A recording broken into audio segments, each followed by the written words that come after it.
Hi, everyone. We are live.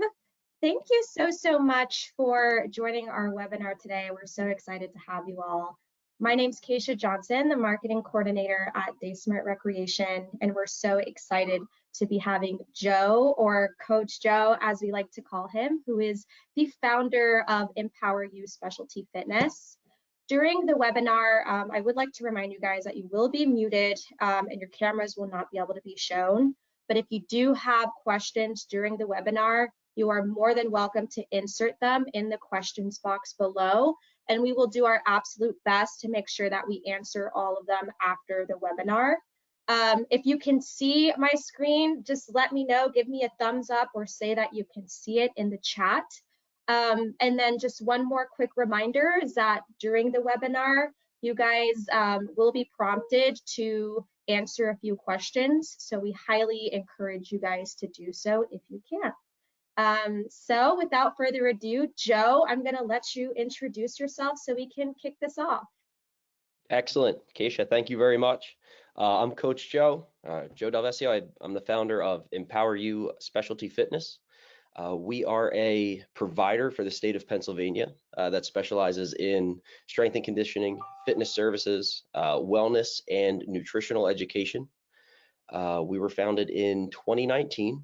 I am, not only a certified strength and conditioning specialist, but I'm also a parent. So in 2017, my daughter was born and she had Down syndrome, and working a lifetime in physical therapy and working with fitness and wellness, I thought how I could kind of bring my skills over to this field and really immerse myself in the community and learn as much as possible. And that's what I did. And it was the best thing we've done to date, definitely. So yeah, get into a lot of the talks here, and what we're going to talk about today is basically how you can make your facility or a park and rec center more accessible for people. Right? How this affects me is my business revolves a lot around getting people over to facilities to work with them in their gym setting, because we are a support staff service. And a lot of times if I can't get into a facility, it's a major problem for us.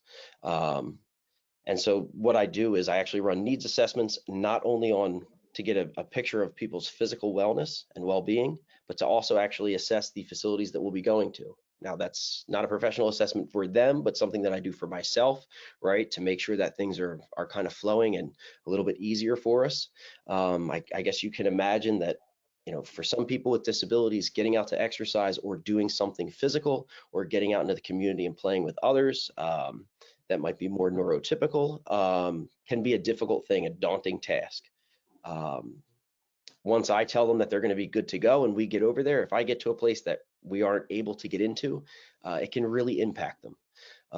So part of my job is to make sure that we can get into the places that we go to. So today we'll kind of go over why inclusion is important.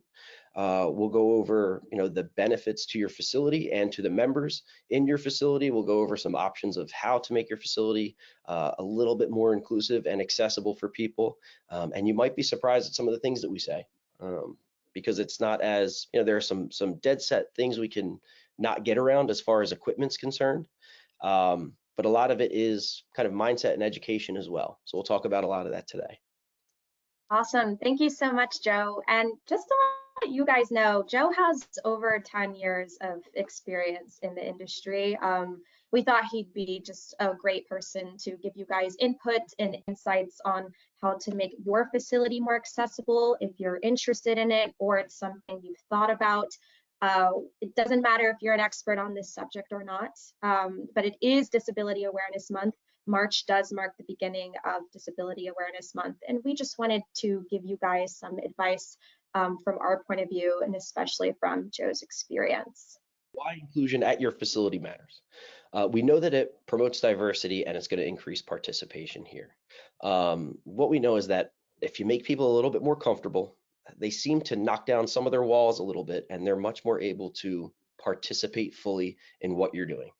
They're more likely to share some of their unique perspectives, experiences, some of their talents, and really bring a lot more to the table, even put themselves out there a little bit more because they feel so comfortable with that, right? You'll hear me a lot throughout this kind of talk mention belonging and connectedness, right? And I feel like we do extract the most out of our clients or out of the patients that I've had in PT by making them feel or being more connected to them, right?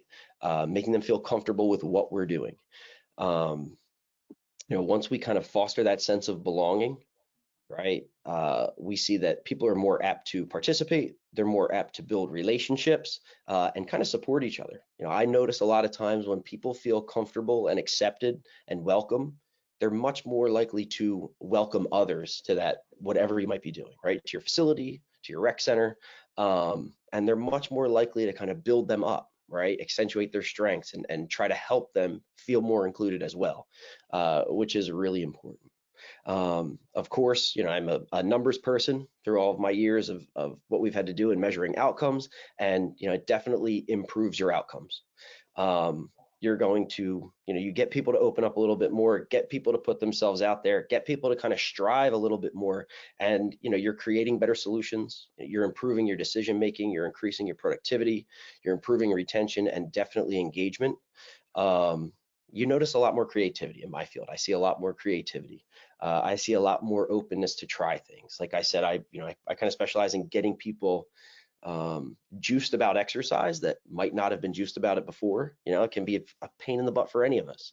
And a lot of times what I notice is if they start to feel like they're really accomplishing something, they carry that confidence with them and they take it to the next task, and then they get back to their exercise with me the next day. So it's a win-win-win for all of us, which has been really great. And of course, it's going to promote social justice. It's providing an equal opportunity and ensuring that everyone there feels like they're welcome and that they're being treated with respect and dignity. Awesome. Thank you, Joe. And one thing, I'm curious about is what you guys' experience is about inclusivity and accessibility at your facility. So what I'm going to do before we go to our next slide is give you guys a poll question for you to answer.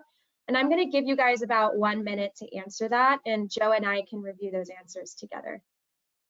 All right, and we're going to go ahead and close that poll. I'm going to share it with you guys also, you can see, because I think that these are very interesting. Wow. Yeah.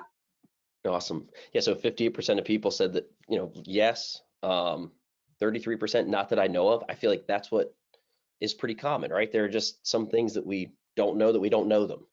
And then I'm not sure, kind of fitting along those lines there. Like I had said before, I do run that assessment in the beginning just to make sure that a place, I can get in with the particular individual that I'm working with. And really it's to push off any negative feeling about getting into that place, right?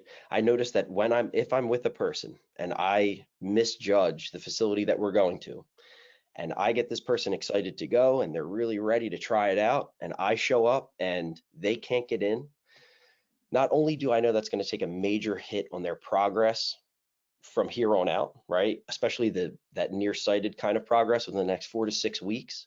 It really brings them down a lot, right? Not only do they not feel like they can't get in and that they're different and that they're causing a problem, but they think that they're causing you a problem, that they've let you down in some way, which for me is, that selflessness is one of the many, many reasons why I love working with the population of people that I work with.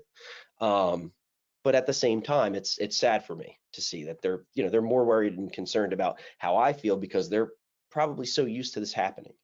So it's something that should be talked about and looked at. I'm not a nitpicker for things. If we can get in there, I can find ways to get the job done, right? That's kind of what we always kind of tell ourselves and what we're looking to do when working with a person in any facility, right? I'm not going to need the most high-tech, crazy equipment if you don't have it. I want to make sure that I can get in and that the building or the area is safe. And then I can go from there. And that's something that we'll talk about today, is that education portion, right? When people have the education behind it and they know, they can make things happen in the space that they're given. Another time that, creativity really kind of skyrockets, which is fun. Yeah, and can I also say that the 33% of you that answered not that I know of, and the 10% of you that answered, I'm not sure. I'd love to just applaud you guys for even being here. Not necessarily knowing if you guys have an issue with accessibility, but having enough curiosity to learn more about it. I think you'll find that after this webinar, many of your members who may not be speaking up about accessibility would find this very helpful, just for you guys to include small elements of accessible equipment or accessible strategies to use at your facility. So great kudos to you guys for even coming here with the curiosity to learn and understand that right now, because it's such an important and hot topic in the facility industry. Well, I'm going to go ahead and share the next slide. Joe, can you still see my slides? Yes. Awesome. Excellent. So yeah, these are some of the benefits that will happen for your members and your facility. This is one of the more fun parts of my job, is as everybody's really kind of integrating and working together. You notice a lot more laughter in the gym space. You notice a lot more kind of helping hands coming around to help out. You notice people kind of feeling more of that human connection, which is awesome, especially right now, after kind of COVID and the things that have happened over the last couple of years. I feel like people are feeling a little wound up. And I know that, kind of searching for that human connection, which is really fun. So we definitely know that for the members, it's going to help improve mental health, which is huge, right? They're reducing the feelings of social isolation. They're feeling supported. They're feeling improvements in their self-esteem. You're able to kind of get everybody together and reduce some stigmas around things and some discriminations, right? It's like a lot of times people may not like something simply because they don't know anything about it, or they might have a fear for it. And we're really increasing, your members' access to resources, right? That diversity is going to help kind of encourage different thinking, right? And get people to come together a little bit more. And of course, that belonging connectedness portion that we see. It's going to provide commitment to, it provides commitment to accessibility and a willingness to listen to the needs of people with disabilities. And I feel like anytime people think that they can help, right, or feel like they're being helpful, it's definitely going to improve the way they feel about themselves, right? It's going to help boost that self-esteem. It promotes socialization for all people of all ages, abilities, background, and engaging in community building. And you're getting more and more people to this space. And you're increasing the amount of connections that people are able to make, meeting people that are maybe a little bit more like them and learning from people that aren't so like them. And it definitely fosters that cognitive development. And that's kind of what I was talking about. As you get all of these different styles of thinking, for me, it would be different styles of exercise and approach. But as that all kind of comes together, you notice people's neural flexibility, right? They start to really kind of learn a lot more from other people. They're willing to think in ways that maybe they didn't want to before, right? Not only does that carry over to your members, but your employees as well, right? And it's kind of like a real catch fire type of effect, which is fun. Of course, there are financial benefits to this as well. You're going to attract a wider range of customers. You're going to increase memberships, revenue, usage fees, the whole entire thing. And by that, this is a market of people that have never really been marketed to for a lot of these type of things. Now, I know that there are sports and Special Olympics and different type of organizations to help support this, but still completely undermarketed to when it comes to this type of thing. And they want to be involved. They want to know what you have at your facility. They want to get out there. They want to get on the machines, or they want to play different sports with different types of people. And they want to participate, right? Definitely improving customer satisfaction. I find this to be a big differentiator. If you have the right education in the facility, if you have the right equipment in the facility, if you're getting new people into this facility, it's a huge differentiator, right? Being able to provide for everyone and they feel comfortable and safe is huge. It's going to reduce your liability, right? Risk, which is good because you have proven that you have the safest, ways to get into and out of the building. and the most accessible type of equipment in those buildings. And it's going to definitely create a positive brand image, right? You're going to increase loyalty, you're going to increase your reputation, you're going to show that you want to make a positive impact on social issues, right? That's huge. Shows that you're innovative, you're diverse, right? You're promoting equity and inclusion, all of these things that are really important in today's world. So all of this will bring you all of the right attention, which will certainly, improve the financial aspect of things always. We don't always talk about money, but it does at least affect everything that makes the world go around. So it's definitely important. Not to mention just the topic of like inclusivity and diversity at your facility, but some of the other benefits of inclusion at your facility is that it sets you apart, right? One of the main questions we get about implementing an accessibility plan at your facility is, why should I do that? Why should that be important to me? And my first answer is, why not? But my second answer is always this quote that I often hear about how inclusivity doesn't harm anyone but benefits everyone, I think is the correct quote. And if you think about how many people you could be benefiting from just implementing the smallest piece of equipment, you would be surprised at how many more people you can bring into your facility and how much happier you will make the members that are currently visiting your facility. So I think that those are all really fascinating points. Thank you. Awesome. So some ways that you can make your facility more accessible and inclusive. First, the ADA has a good amount of things that you should be following. One would be accessibility standards for your overall business, right, for your facility.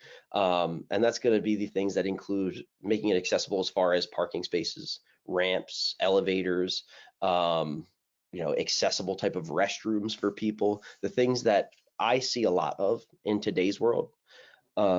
Also communication, right? Communication is one thing, especially in my field, and the TBI field as well, and even in geriatrics, where if a person's unable to communicate what they need from you, it's more likely to become a problem in your space, right? Either a behavioral issue, or it's one thing that becomes problematic. So they do recommend that you provide effective communication strategies, or at least have options for people that may have disabilities involving communication. Accessible websites are very big now, right? So they're the ADA is definitely talking a lot about accessible websites, keyboard navigation, text to talk alternatives, and then there are reasonable accommodations that the ADA pushes as well. And this would be more of your modified equipment that we'll kind of get into a little bit of. Like I said, you see more of the most important type of equipment when it comes to wheelchair ramps, elevators, and accessible bathrooms, not so much of the more accessible equipment, and we will talk about that. The first thing I would recommend that a person does is conduct an accessibility audit, and that's where you're going to go through that ADA list of things, right? Now, if you yourself don't feel comfortable doing that, there are, and at the end we'll kind of chat about this a little bit, but there are ADA accredited companies, organizations that can help with that, right? That have their licensing to go through that training. I do a lot of consulting with people with disabilities, right? What would you want to see here? And they definitely have a lot of good things to say, right? Because they don't want to be the person that's left out of a fun group activity, a fun hike, disc golf, because they simply couldn't get to the area where it was happening, right? So I think that that's a major player when it comes to making your space more accessible and inclusive. And then, of course, staff training. And this is where I find the largest deficit when it comes to accessibility and inclusion. You want to get your sensitivity training in, disability etiquette and disability rights, communication strategies, like I said, are huge, and hands-on training on how to use accessible equipment. Also, I didn't put it in here, but I thought about it later, and really FaceTime and some immersion into the community, people with disabilities, right? Work with people, learn a little bit more about them. I kind of said it earlier, but the more that we kind of connect, right? the more we get to learn about people, and we learn that these things aren't so scary, right? Like I was saying before, it's one of the largest deficits. And I feel like when a person with a disability comes into a space that doesn't usually accommodate or have people with disabilities there, I notice the staff kind of stiffen up a little bit. And not that they're, not from a judgmental standpoint, or I just feel like sometimes people don't know what to do. They get a little bit nervous. They feel uncomfortable. They don't want to, they don't want to say the wrong thing. They don't want to do the wrong thing. They don't want this person to be harmed or injured. And I think that those people that walk in with disabilities just want to be treated like you or I, you know. And I think it's really important that the staff education is there, and that FaceTime does happen, because I feel like you could get through a lot of the problems with that. Of course, accessible programming is big, right? I do a lot of group classes, and even working with folks with developmental intellectual disabilities, there is a huge range of ability levels within that. And when I'm working with a group and I know that it's going to be a virtual exercise group, say, or a larger exercise group in person, I know that I'm making that class a class that every single person in that class is going to have to be able to, perform and be able to do the exercises, or I'm not doing my job. I'm not hitting the mark, right? So I often, I start from a base level and I give options and I modify for people. And that seems to work really well with my particular business of what I do. Adaptive sport programs are huge. People want to compete no matter who you are. They want to work out. They want to get into these programs. They want to play with their friends. And it's really good, not only for them, but for the community, right? If you have, some of that inclusion there as well, people feel good helping another person learn something new, or moving someone along, right? A lot of the times when I do an interview for a person, I say that I feel like you may find that the best part of this job is helping somebody do something they never thought they could do, right? And I feel like for us, it's great. For the people in your facility, for your employees, it's really great for them. And then, providing sensory-friendly activities, things that aren't going to set people off from a sensory standpoint. Avoiding some of the loud noises, or, there are different types of things that you can really do to promote a sensory safe place. These are all great. And I'm so glad that you touched on training staff. It's something that we don't often talk about. And, facilities will invest thousands and thousands of dollars on accessible equipment and then forget this very important piece, which is educating staff on sensitivity training, right? Other than understanding and knowing how to interact with members with disabilities, can you give another reason why sensitivity training for employees is so important? Yeah, absolutely. I mean, I think that, that sensitivity training will let them see, the other side of, the person that they're working with, right? To kind of immerse yourself in that perspective is going to be really important, right? And I know that most people don't want to be treated differently. And so, the person that you're probably with does not want to be treated differently either, right? So yeah, I mean, there are a lot of different ways that you could kind of go through that sensitivity training. But yeah, it's super important for your staff. Yeah, those are all really good points. Awesome. All right, so we have some accessible sporting equipment and stuff here. What we see here are like more of the reasonable accommodations that the ADA would talk about, right? Where we're providing accommodations for people that may have a special need in our facility, or might be a little bit within the diverse population. Wheelchair basketball chairs. You'll see here today, I do have pictures of them. We'll talk about them next. Hand cycles are really big. Now, these are hand cycles that could either be stationary, or like a motion hand cycle, just like a bike would be. Pool lift chairs, really big. Adaptive rowing machines, which is something that I don't get to work with too often, but they're awesome, right?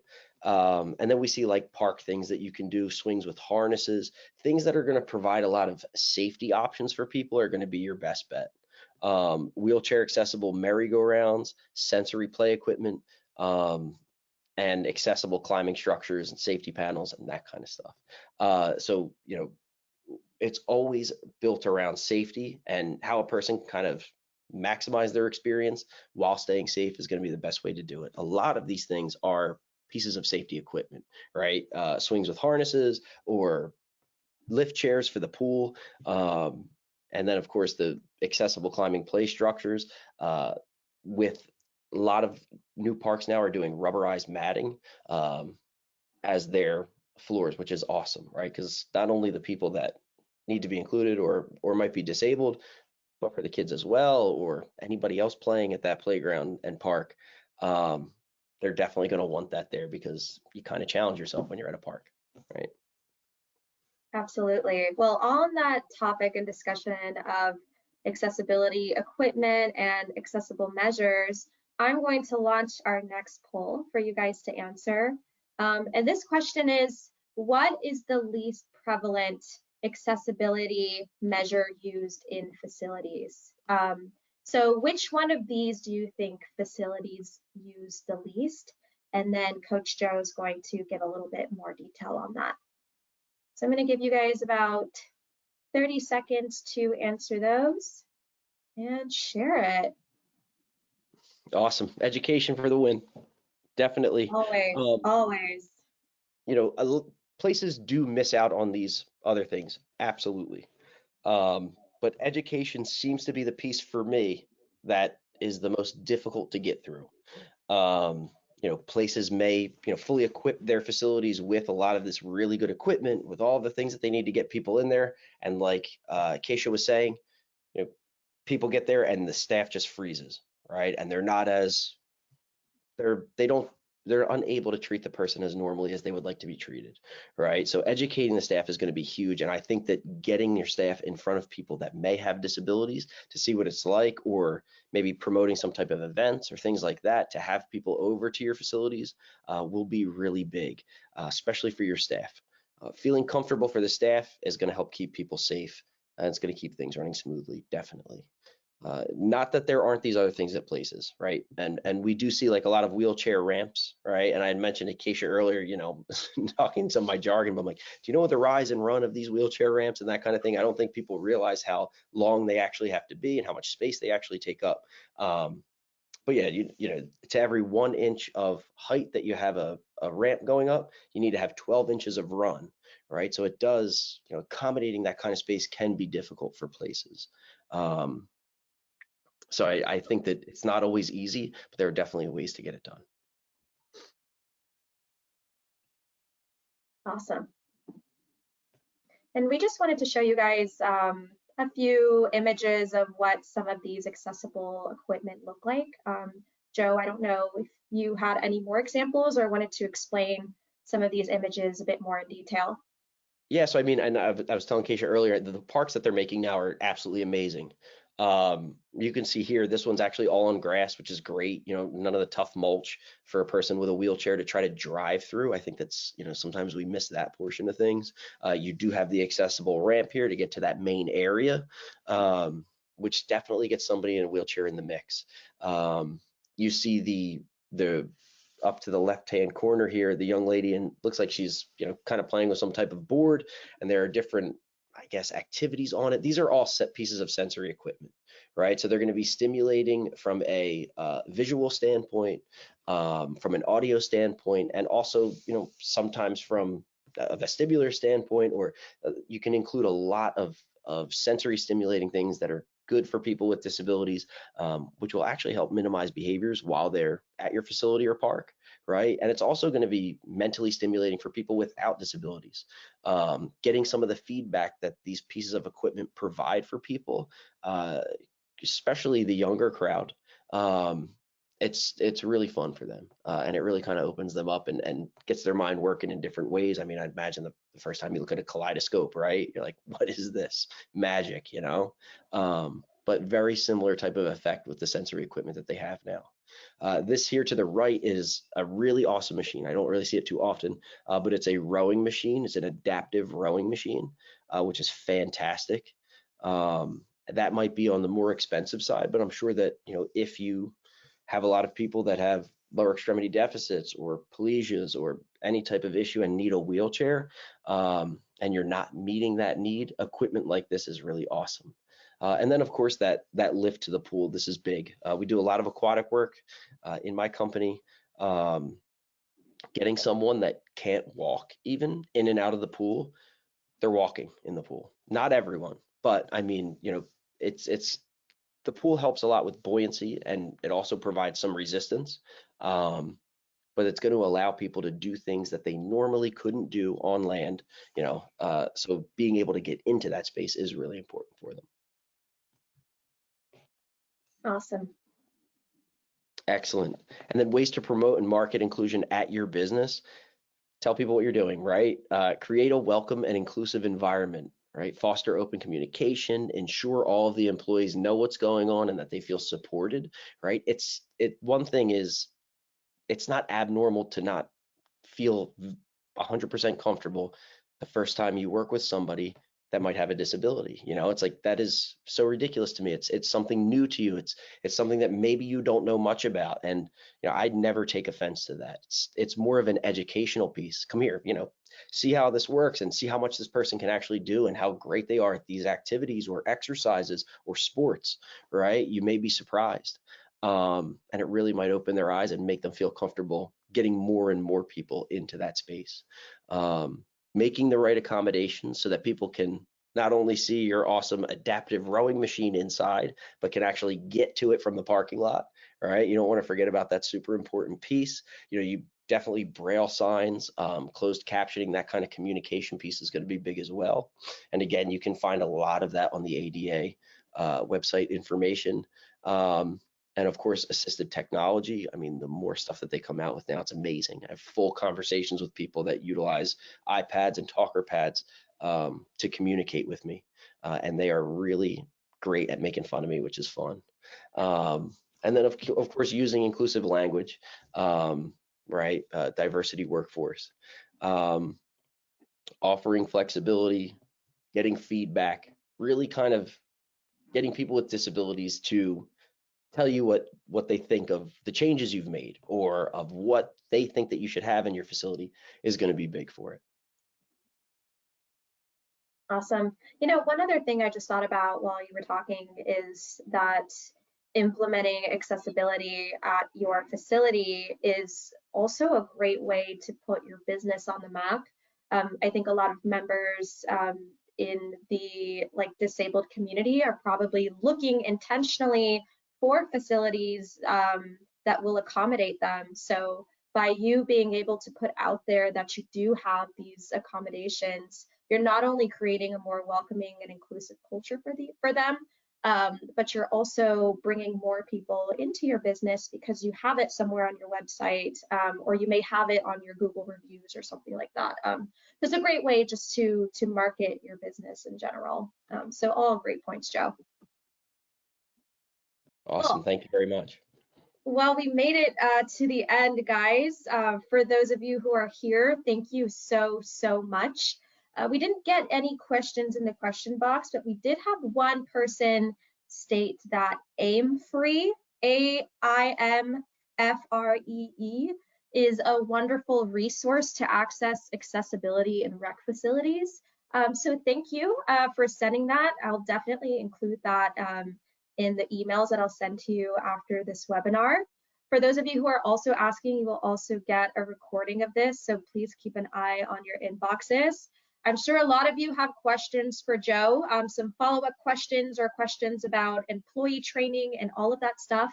So Joe, other than your website, can you tell people what the best method of contact is for you? Yeah, I feel like email would be great. If you go through the website, you can get the info at empowerusf.com. If not, I'm just coach@empowerusf.com. I'd be happy to answer or field any questions. If there are things I don't know, I can always refer things out and make sure that I get you the right information, or at least try to, definitely. We do a lot of work in this space and work with a lot of different facilities. So we're learning every day and making sure that we can kind of curate our program and get everybody involved.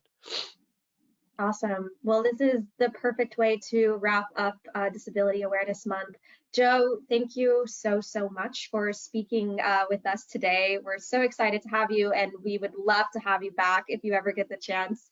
And guys, thank you for joining us. It's been great. If you have any more questions, just feel free to shoot an email over to us, and we will also be following up with you guys within the next few days. So thank you, guys. Have a All great right. rest of Thanks your for day. having me. Take care, Bye, everyone. guys.